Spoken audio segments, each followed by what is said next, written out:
Alright, YouTube, we're going to do what's called a truck talk. It's been a while. It's been a long while. In fact, a lot of you new people are probably completely unaware of the fact that we used to do a lot of truck talks.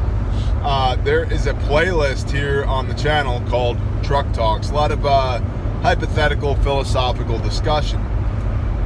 And I have some work to do in a far-off, distant land. And so I figured I would use the time to at least for a moment resurrect the truck talk. To that end, Joshua Mueller asked, and I tend to answer questions like this on Patreon, but a while ago I did a post on the community section of YouTube and said, hey, if you could ask an expert anything, what would it be? Not that I'm the expert, but in 2019, I'm trying to do a better job of bringing in other people and having conversations with people, not just me talking at a sideways iPhone. But to that end, there were a lot of really good questions and comments there, and I typically answer questions like this on Patreon from the patrons. That's kind of our MO there.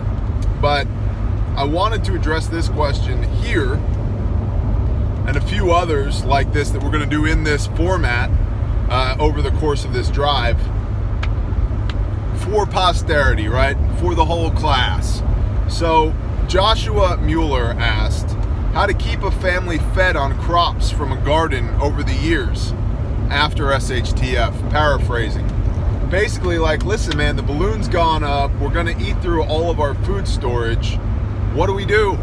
Like, we have a garden, or we're going to plant a garden, or whatever. How much garden does it take? So, to that end, recently, within the last couple of weeks, the Ice Age Farmer on his Patreon page had a discussion more or less around the forums at the iceagefarmer.com. Now, I support the Ice Age Farmer, yet Patreon is a two-way street for me. I support people there as well as create content there. Just like YouTube. There are people I follow on YouTube as well as create content on YouTube. And I don't know if that video is available on just YouTube or just Patreon or what, but the Ice Age Farmer was talking about some guy in his forums who had crunched the numbers on what types of vegetables to grow. And long and short, the calculations that they came up with for a healthy adult male was about 1.3 million calories per year. Now, as a side note, I recommend that everybody, including you, have 750 pounds of dried emergency food in buckets, rice, corn, beans, and wheat. 750 pounds of per year. 750 per person per year. Now, if you just take rice has 1,700 calories per pound.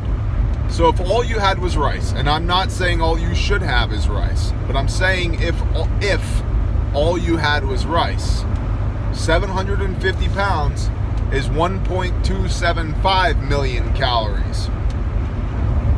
Just about 1.3 million calories, which, in the mouths of two or three is a thing established. So there's an independent verification of at least the number of calories.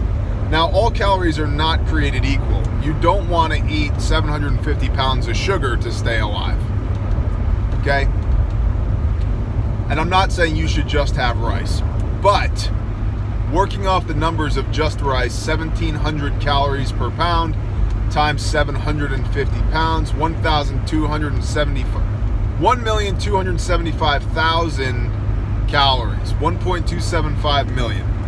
So, to that end, using the numbers that the Ice Age Farmer had on his forum from one of his subs who'd done, crunched the numbers and done the work, what he found was with potatoes had the highest caloric density, which I love potatoes.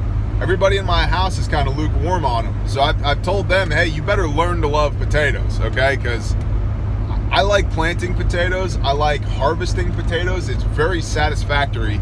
It's very pleasing to my soul to pull up a potato plant and get 5 pounds of luscious tubers underneath the soil, right? So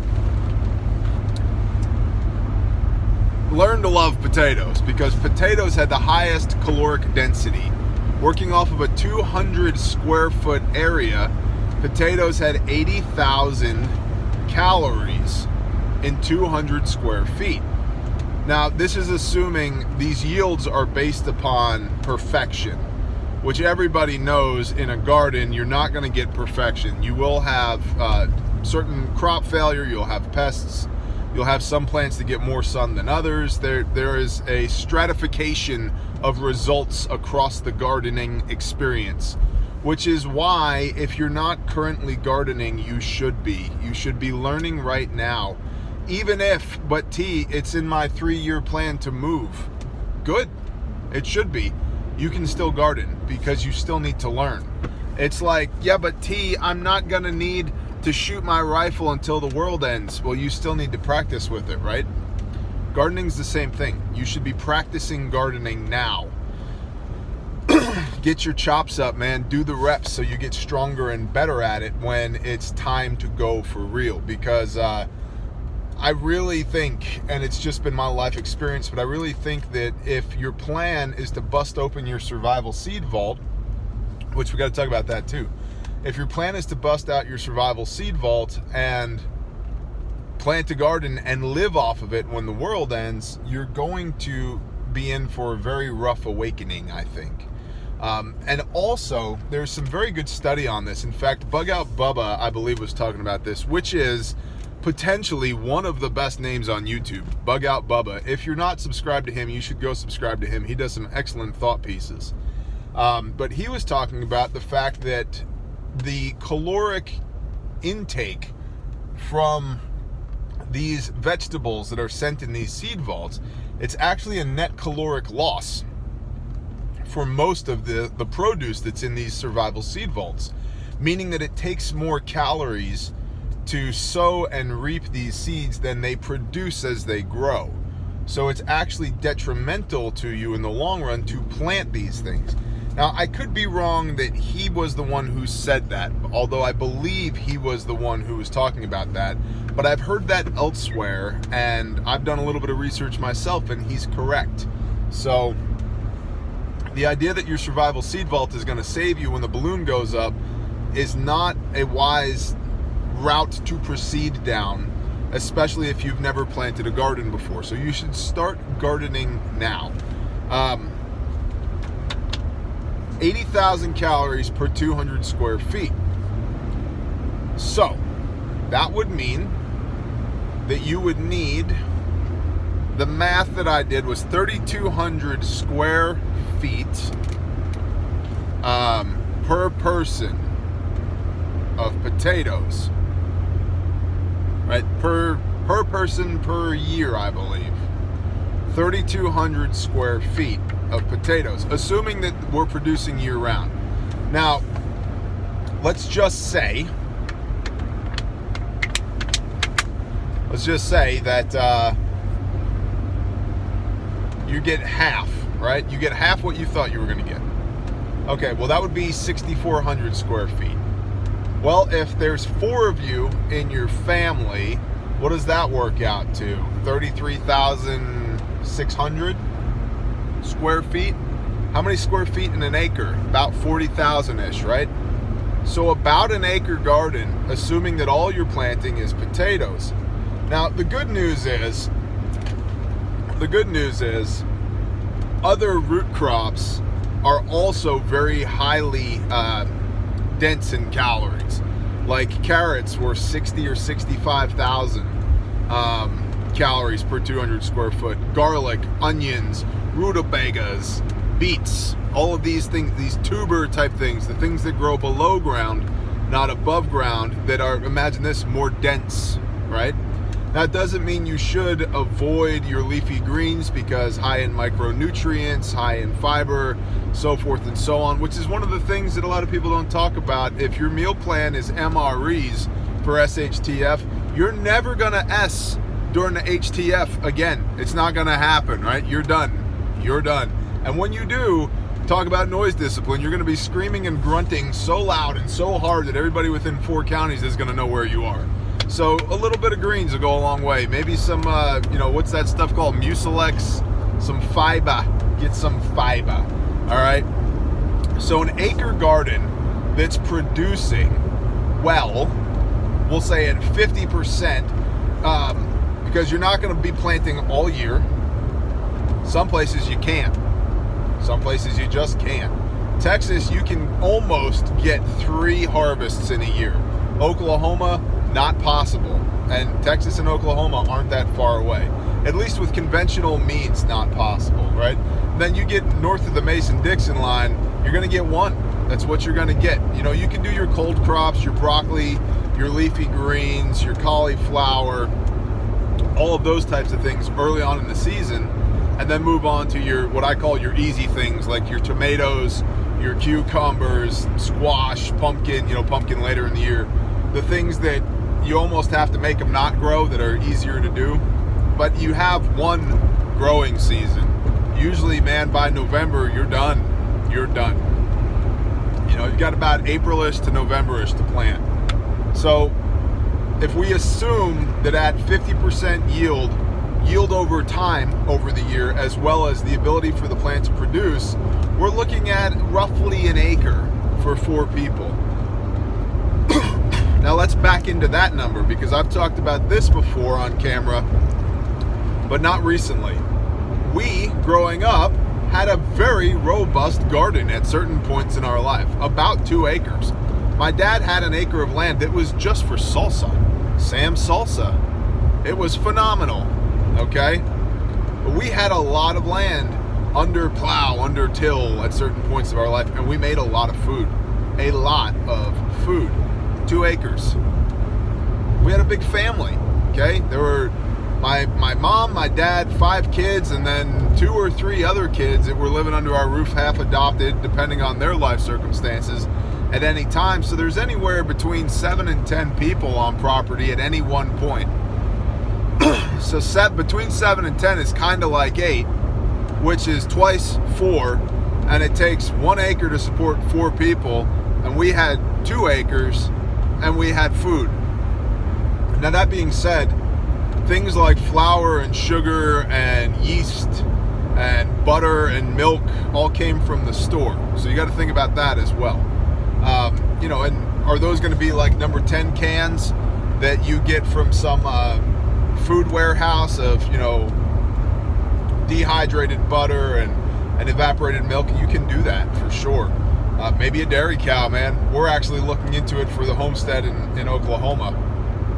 But point being, grains we brought in. We didn't harvest our own wheat and make our own flour, or rice, or so forth and so on, or corn, right? Other than, corn to eat, sweet corn.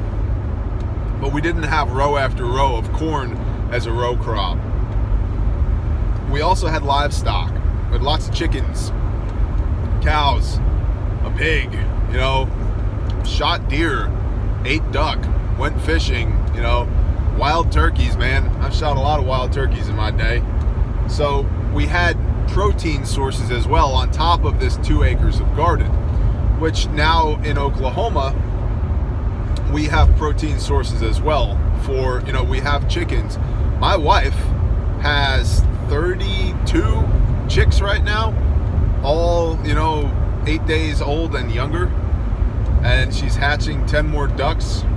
And we had chickens are a game of attrition, bro. We started with 30, we have 8. Now part of that was predation, which we dealt with, but part of it's the fact that chickens are good for 3 things: laying eggs, being meat, and dying. That's what they're good for.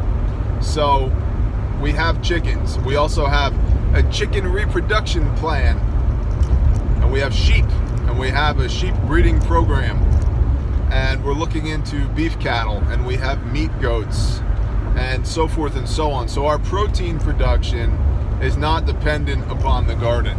And in our case, our grains are in 5-gallon buckets. The things that are really labor intensive and have a low return on investment for me to try and do myself, I put in a bucket. So that gets back to the garden. But growing up, we had a 2-acre garden, and we stayed fed out of that garden. We did a really good job of meeting our own needs out of that garden, between that garden and our livestock. So now, right, how to keep a family fed on crops from a garden over the years after SHTF. Over the years, let's think about back to Eden gardening. Let's think about greenhouse. Let's think about row crops. So row crops, man, get out there, till a field, or no-till a field, whatever. Get out there and plant a field. What can you plant in a field? A 1/4 acre of corn yields about 1,600 pounds of kernels, assuming that it all grows well, okay?